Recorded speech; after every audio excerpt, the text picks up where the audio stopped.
Hello everyone, welcome back to my channel Learn with Nidhi. So, today I'm going to teach you the very first chapter of physics, which is force, turning force, center of gravity, and uniform circular motion. So, let's begin our topic. So, first, what is force?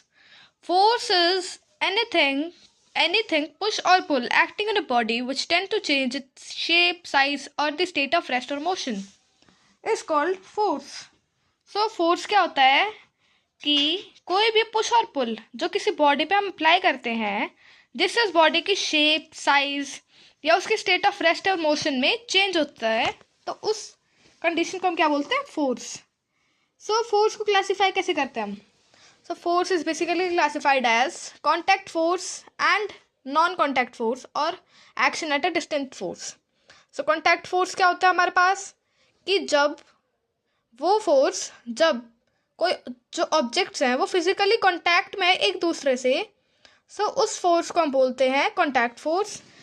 इसके कुछ example जैसे friction force और normal reaction force, then tension force. So ये सब क्या हमारे पास contact forces हैं. देन हमारे पास आता है नॉन कांटेक्ट फोर्स. ये होता है जब दो ऑब्जेक्ट्स के बीच में डायरेक्ट कांटेक्ट नहीं है कोई भी. सो उस टाइम पे जो फोर्स एप्लीकेबल होता है उसे हम बोलते हैं नॉन कांटेक्ट या action at a distance force.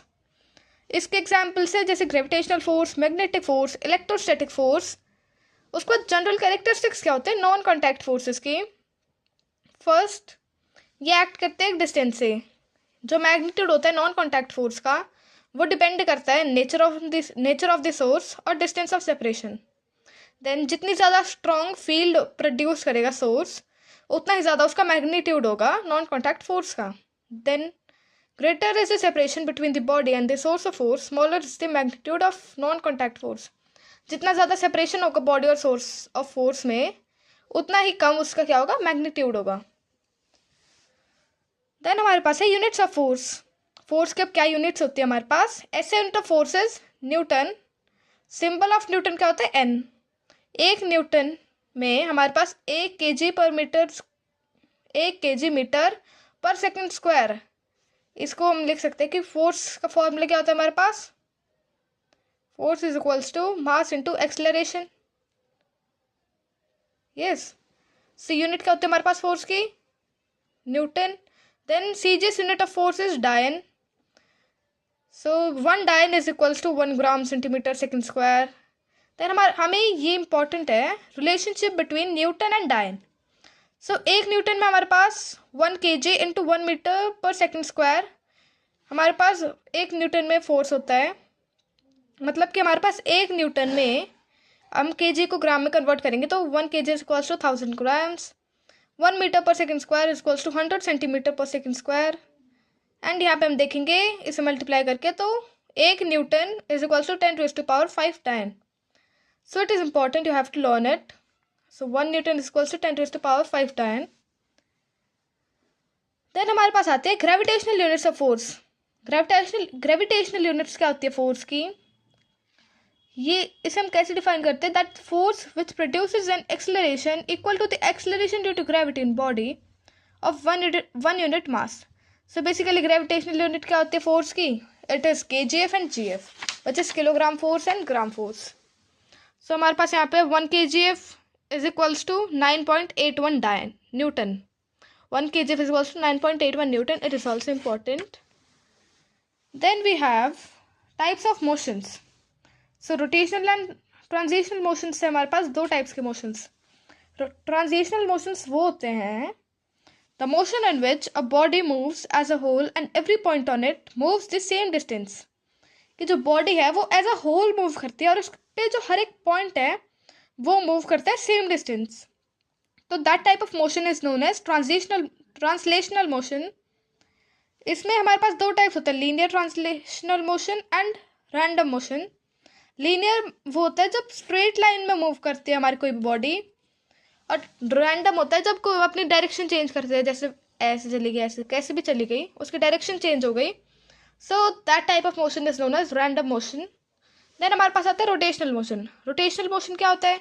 किसी बॉडी का मोशन जिसमें एवरी पार्टिकल, उसका हर एक पार्टिकल मूव करते हैं एक सर्कुलर पाथ के अलॉन्ग. सो उस टाइप को मोशन को हम क्या बोलते हैं, रोटेशनल मोशन, जैसे कि स्पिनिंग टॉप, मेरी go round, rotation of the earth about its axis, potters wheel, movement of blades of fan. Rotational motion में क्या होता है, सारे जो पार्टिकल्स है वो सर्कल या लॉन्ग मूव करते हैं। देन हमारे पास आता है, ये तो थे हमारे पास types of motions. Then we have turning force. Turning force क्या होता है, ऐसा फोर्स जो किसी बॉडी को रोटेट करता है उसके एक्सिस के अबाउट एक फिक्स्ड पॉइंट के थ्रू। जैसे हमारे पास यहाँ पे एक मेरी गो राउंड है, सो इसमें यहाँ पे एक फिक्स्ड पॉइंट होता है जिसके अबाउट ये जो हमारा राउंड है ये मूव करता है। So it is known as turning force. The force which can rotate a body about the axis passing through a fixed point is called the turning force. Then कुछ examples क्या होते हैं turning force के, like force applied on the handle of a door which is fixed at the hinge turns the door around it. जैसे हमारे पास ये मान लो हमारे पास एक वो है, हमारे पास ये जैसे एक hinge है, सो हम इसे ऐसे पुल करते हैं, इसे हम जैसे ऐसे रोटेट करते हैं, तो हमारा जो फोर्स है वो अप्लाई करते हैं हम इसके हैंडल पे जो इससे फिक्स्ड है। अब जब ये इस पर हम फोर्स अप्लाई करते हैं तो वो क्या करता है, उस डोर को ओपन करता है। सो that is basically turning force. तो हमारे पास आता है movement of force. The turning force acting on the body about an axis passing through a fix point. Turning force जो किसी बॉडी पे एक्ट करता है, एक फिक्स्ड पॉइंट के अबाउट, उस फोर्स को हम बोलते हैं मूवमेंट ऑफ फोर्स या फिर टॉर्क। टॉर्क को हम टाउ से डिनोट करते हैं, ऐसे डिनोट करते हैं हम टॉर्क को। टॉर्क या फिर मूवमेंट ऑफ फोर्स एक वेक्टर क्वांटिटी है। मूवमेंट ऑफ फोर्स और torque is equal to the product of magnitude of force and the perpendicular distance of the line of action of the force from the axis of rotation. Like हमारे पास ये एक fix point है, यहाँ पे हम अपना फोर्स हमारे पास ये एक फिक्स पॉइंट है, यहाँ से हम अपना फोर्स लगा रहे हैं।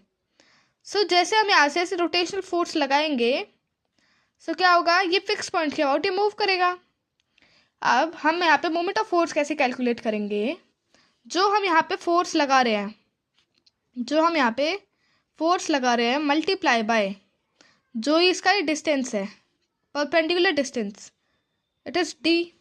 सो फोर्स इंटू डिस्टेंस, सो हमारे पास मोमेंट ऑफ फोर्स क्या हो जाता है, force into perpendicular distance between the line of action of force and the axis of rotation.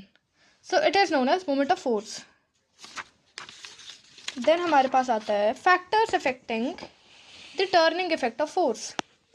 Turning effect को कौन से फैक्टर्स है जो टर्निंग इफेक्ट ऑफ फोर्स को अफेक्ट करते हैं। So first is magnitude of force applied. जितना ज़्यादा फोर्स होगा उतना ही ज़्यादा टर्निंग इफेक्ट होगा। जितना ज़्यादा हम उस किसी पॉइंट पे फोर्स लगाएंगे उतने ज़्यादा तो वो रोटेट करेगी। सो फर्स्ट हमारे पास है magnitude of force applied. Then है perpendicular distance from the axis of rotation to the line of action. Axis of rotation से लाइन ऑफ एक्शन का जो परपेंडिकुलर डिस्टेंस होता है, दैट अगर वो जो परपेंडिकुलर डिस्टेंस है वो ज़्यादा है तो फोर्स भी, टर्निंग इफेक्ट भी ज़्यादा प्रोड्यूस होगा। इसे हम मोमेंट आर्म भी बोल देते हैं, जो डिस्टेंस होता है perpendicular. So greater the moment arm greater is the turning effect produced. जितनी ज़्यादा बड़ी मोमेंट आर्म होगी उतने ज़्यादा टर्निंग इफेक्ट प्रोड्यूस होगा। देन हमारे पास आता है units of moment of force. Units क्या होते हैं, ऐसे यूनिट ऑफ टॉर्क क्या होती है, ऐसे यूनिट ऑफ फोर्स इंटू ऐसे unit of distance which is newton into metre. So SI unit of moment of force is Newton meter. CGS unit of moment of force is dyne into centimeter which is dyne centimeter. Then हमारे पास आते हैं gravitational unit kgf meter या gf meter. So these all are the units of torque. Then हमारे पास ये relation है 1 Newton meter is equals to 10 raised to power 7 dyne centimeter. 1 kgf meter is equals to 1 kgf meter is equals to 9.8 Newton meter and 1 gf centimeter is equals to 981 dyne centimeter. So it was all about the turning effect. Then हमारे पास आती है clockwise and anti-clockwise movement. अब हम जब उस किसी भी फिक्स्ड पॉइंट से किसी भी ऑब्जेक्ट को हम टर्न करवाते हैं तो या तो उसकी मूवमेंट क्लॉकवाइज डायरेक्शन में होगी या उसकी मूवमेंट एंटी क्लॉकवाइज डायरेक्शन में होगी। So here we have a पास की। which is APCN. सो इसका मतलब क्या हुआ, anti clockwise is positive and clockwise is negative. So इसे अगर आपने याद कर लिया ना, आपको क्लॉकवाइज एंटी क्लॉकवाइज की आपको और कुछ याद करने की ज़रूरत ही नहीं है, क्योंकि इसका यूज़ हमें बेसिकली साइन कन्वेंशन के लिए होता है. एंड एंटी क्लॉकवाइज जब मूवमेंट होगी तो हमारा टर्निंग इफेक्ट कैसा होगा, पॉजिटिव होगा. जब क्लॉकवाइज मूवमेंट होगी तब हमारा टर्निंग इफेक्ट कैसा होगा, नेगेटिव. सो यहाँ पे हमारे पास एंटी क्लॉकवाइज मूवमेंट क्या होते हैं, if the turning effect of force tends to rotate the body about a point और an axis in an anti clockwise direction. जब कोई टर्निंग इफेक्ट इसी बॉडी को एंटी क्लॉकवाइज डायरेक्शन में रोटेट करता है तो जो टॉर्क होता है उसे एंटी क्लॉकवाइज मूवमेंट बोलते हैं. As per convention anti clockwise movement is considered as positive. Anti clockwise movement क्या होते हैं, पॉजिटिव. सेम हेयर, अगर जो टर्निंग इफेक्ट है फोर्स का वो किसी बॉडी को रोटेट करवाता है क्लॉकवाइज डायरेक्शन में तो मूवमेंट ऑफ फोर्स कैसा हो जाता है, clockwise movement. Then clockwise movement कैसी होती है, नेगेटिव. देन हमारे पास कुछ एप्लीकेशंस है मूवमेंट ऑफ फोर्स के. First is a long spanner is use to tighten nut. जैसे हम नट टाइट करते हैं तो हम एक स्पैनर का यूज़ करते हैं, जैसे ये हो गया.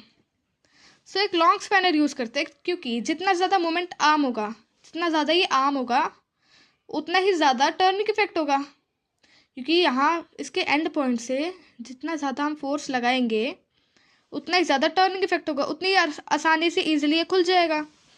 सेकेंड है हमारे पास, it is easier to open a door by applying the force at the free end. Free end पे जब हम फोर्स अप्लाई करते हैं तो डोर आसानी से खुल जाता है. जैसे हमारे पास है ये डोर है, यहाँ पे हाइंजेस लगाए हुए हैं इसे रोटेट करवाने के लिए, है ना. सो इस एंड से जब हम रोटेट करें, इसे खोलेंगे तो इजीली खुल जाएगा एज़ कम्पेयर टू अगर हम इसे मान लो हम यहाँ से खोलें. सो यहाँ से तो ये खुलेगा नहीं इतना इजीली, क्योंकि मोमेंटम क्या हो गया, बहुत ज़्यादा कम. तो फोर्स कितना ज़्यादा लगाना पड़ेगा. सो अगर हमारा मोमेंट आर्म जितना ज़्यादा होगा उतना ही कम हमें फोर्स लगाना पड़ेगा. आप ऐसे भी समझ सकते हो इसे. देन हैंड फ्लोर ग्राइंडर, ये कुछ एग्जांपल्स है, ये आप पढ़ लेना. देन हमारे पास कुछ न्यूमेरिकल्स आते हैं. जैसे एक डोर है किसी बिल्डिंग का, वो 3 मीटर ब्रॉड है. इसे हम ओपन कर सकते हैं 100 न्यूटन फोर्स लगा के इसके मिडल में. तो हमें लीस्ट फोर्स देखना है कि कितना लग सकता है और कहाँ पे लगाना चाहिए वो. अब देखो ये हमारे पास एक वो है डायग्राम इसका. सो ये क्या है, हमारे पास हाइंजेस है, ठीक है. हम सेंटर पे जब इसके फोर्स लगाते हैं तो हमें 100 न्यूटन फोर्स लगाना पड़ता है इस डोर को ओपन करने के लिए. सो यहाँ पे हमारा टोटल डिस्टेंस कितना है इसका, 3 मीटर. मिडल में करेंगे तो 1.5. सो हमारे पास यहाँ पे मोमेंट ऑफ फोर्स क्या हो जाएगा, फोर्स इंटू 3 मीटर. क्या आ गया हमारे पास, 150 न्यूटन मीटर. देखो यहाँ पे हमने क्या किया, मोमेंट ऑफ फोर्स निकाला, मिडल पे लगाएंगे तब हमारा मोमेंट ऑफ फोर्स क्या आएगा, 100 into perpendicular distance. Perpendicular distance क्या होगा, 3 का हाफ विच इज़ 3/2. सो यहाँ पे आ गया हमारे पास 150 न्यूटन मीटर. देन हमें लीस्ट फोर्स निकाला है, तो लीस्ट फोर्स तो हमें तभी मिलेगा ना जब हम इसके एंड पे वो लगाएंगे फोर्स. तो हमें फोर्स निकालना है, डिस्टेंस कितना है 3 मीटर, मोमेंट ऑफ फोर्स कितना आ गया हमारे पास 150 न्यूटन मीटर. तो यहाँ से हम फोर्स निकालेंगे विच इज़ 15 न्यूटन. सो कहाँ पे लगाना है हमें least force, at the free and. So it was numerical. यहाँ पे एक और न्यूमेरिकल है, आप खुद सॉल्व करेंगे. देन हमारे पास आता है प्रिंसिपल ऑफ मोमेंट्स. सो ये प्रिंसिपल क्या बोलते हैं, बेसिकली जब number of coplanar forces act on body which can rotate it about an axis passing through a fixed point, then the resultant moment can be obtained by summing up all the moments of force algebraically. मतलब कि हमें resultant moment जो सारा overall जो भी moment होता है वो हम कैसे निकाल सकते हैं, सारे जो मोमेंट्स है फोर्सेस की वजह से उन सबको ऐड करके. अब हम इससे क्या कंक्लूजन निकालते हैं कि अगर कोई बॉडी सो इससे हम क्या पता करते हैं कि इक्विलिब्रियम, अगर ये जो हमारा कोई भी वो है लीवर है या कुछ और है, ये अगर हमारा इक्विलिब्रियम पे है, अगर हमारा बैलेंस्ड है तो एंटी क्लॉकवाइज मूवमेंट का सम हमेशा क्लॉकवाइज मूवमेंट के सम के इक्वल होगा और रिजल्टेंट मूवमेंट क्या होगी हमारी 0. सो हमारे पास इससे हमें ओवरऑल क्या निकालना है कि जो सम होता है एंटी क्लॉकवाइज मूवमेंट का वो इक्वल्स टू होता है सम ऑफ एंटी क्लॉकवाइज मूवमेंट का. सो it is called the principle of movements. अब ये हमें क्या बताता है कि अगर कोई body under the action of number of coplanar forces is in rotational equilibrium. अगर कोई बॉडी रोटेशनल इक्विलिब्रियम में है तो जो सम ऑफ मूवमेंट्स होगा उसके सारे फोर्सेस का वो हमेशा कैसा होगा, ज़ीरो। या फिर हम इसे ये भी बोल सकते हैं कि अगर कोई बॉडी रोटेशनल इक्विलिब्रियम है तो उसका सब का सम क्लॉकवाइज मूवमेंट का और एंटी क्लॉकवाइज मूवमेंट का सम क्या होगा, equal. So it was the principle of movement. See physical balance is based on the principle of movements. Physical balance किससे बेस्ड होता है, प्रिंसिपल ऑफ मूवमेंट्स पे। ठीक है, देन हमारे पास कुछ एग्जाम्पल्स हैं, there are some examples. Then हमारे पास आता है कपल। कपल क्या होता है, couple is a set of two equal and opposite parallel forces acting on a body along different line of action and producing a rotational effect is called a couple। जैसे यहाँ पे देखो, यहाँ पे हमने टू इक्वल, ये force और ये फोर्स क्या है, इक्वल है, और अपोजिट डायरेक्शन में हम फोर्स लगा रहे हैं। यहाँ पे हम किस में लगा रहे हैं, इस डायरेक्शन में लगा रहे हैं, एंड यहाँ पे हम इस डायरेक्शन में लगा रहे हैं। So two equal and opposite forces acting on a body along with different line of action and producing a rotational effect. तो जब हम किसी को ऐसे रोटेट करेंगे तो उसमें क्या होगा, रोटेशनल इफेक्ट आएगा। सो हम उसी कंडीशन को क्या बोलते हैं, कपल। सो ये क्या है, कपल है। जैसे हम चाबी की को हम जब टर्न करते हैं उसमें, तो हम एक कॉर्नर पे फोर्स लगाते हैं, इस सी यहाँ पे हमें की को ओपन करना है। सो हम जैसे ये हमारी की है, यहाँ पे तो हम नीचे की तरफ फोर्स लगाएंगे, यहाँ पे हम ऊपर की तरफ फोर्स लगाएंगे, राइट। यहाँ पे हम नीचे की तरफ फोर्स लगाएंगे एंड ऊपर की तरफ। सो उससे क्या है, वो रोटेट करेगी। So that is couple.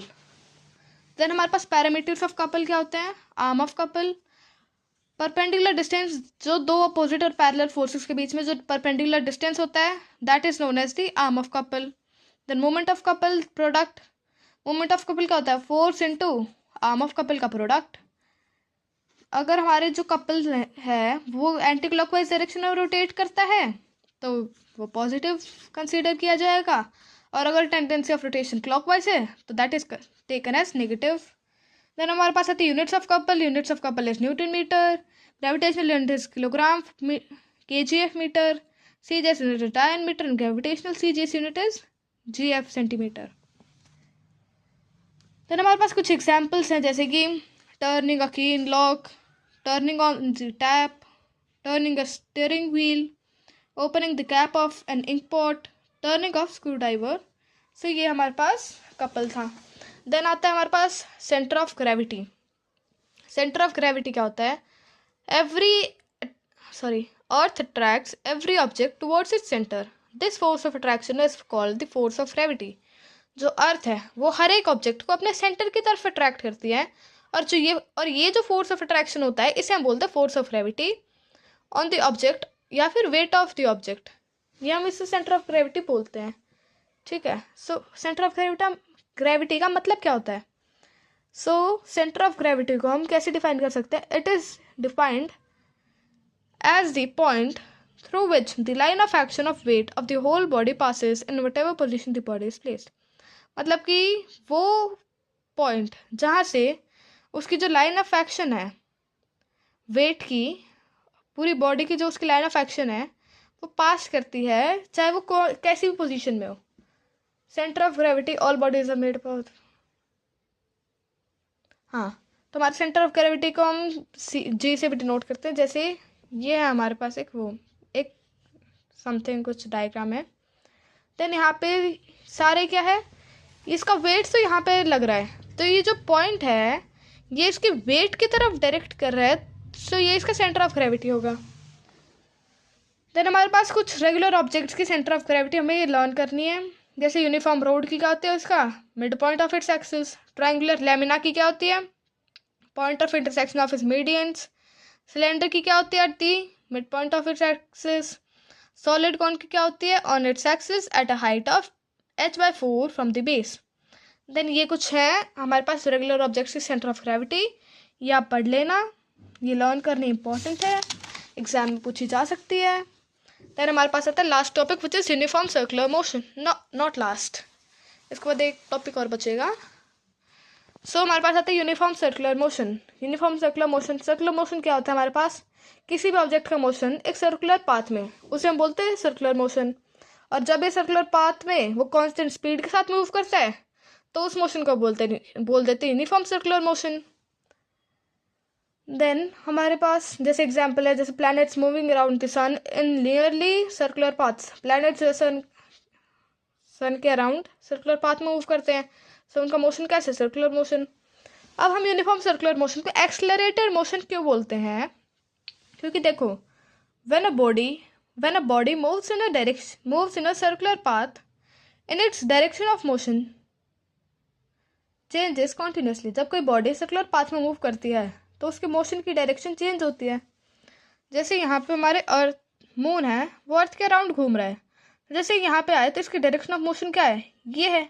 Then यहाँ पे आए तो इसकी डायरेक्शन ऑफ मोशन क्या है, यहाँ पे आ रही है। सो उसकी जो है डायरेक्शन ऑफ मोशन है वो चेंज करती है। तो जब बॉडी कांस्टेंट स्पीड पे भी चलती है तो उसकी वेलोसिटी कांस्टेंट नहीं होती, क्योंकि वेलोसिटी क्या होती है, एक्सेलरेशन अपॉन टाइम, है ना। सो जब कोई बॉडी हमारी कांस्टेंट स्पीड में मूव करती है तो उसकी वेलोसिटी कांस्टेंट नहीं होती। Thus, the velocity of moving body in the circular path at constant speed changes continuously. The change in velocity gives rise to acceleration. So, मतलब कि velocity constant नहीं होती, तो जो velocity में change होता है उसकी वजह से acceleration होती है moving body में। Therefore, circular motion is an accelerated motion.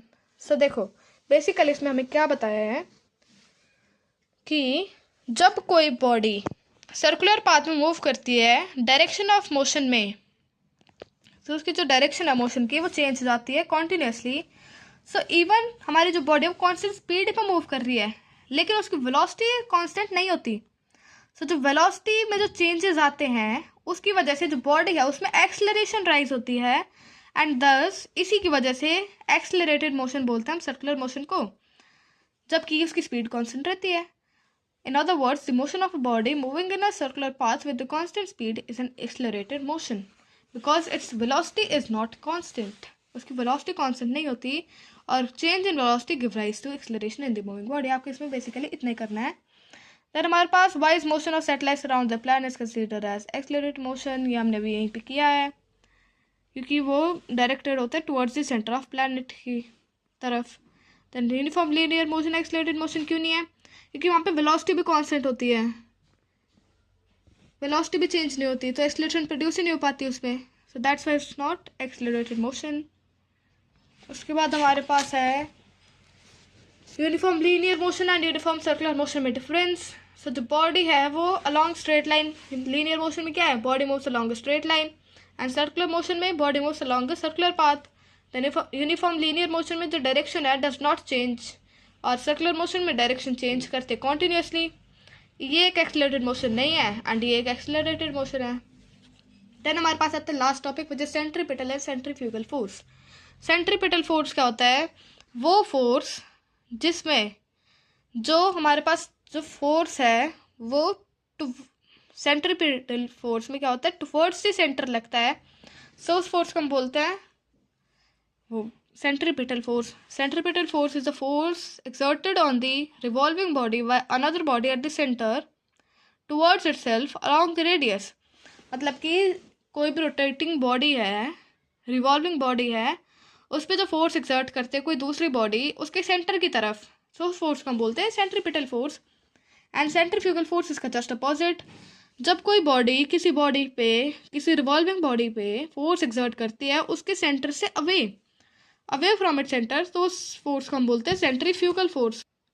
Centrifugal force बोलते तो हम उसको। सो बेसिकली ये हमारा चैप्टर है और चैप्टर इज कंप्लीटेड। असाइनमेंट 4, ये जितने भी असाइनमेंट्स है लाइक दिस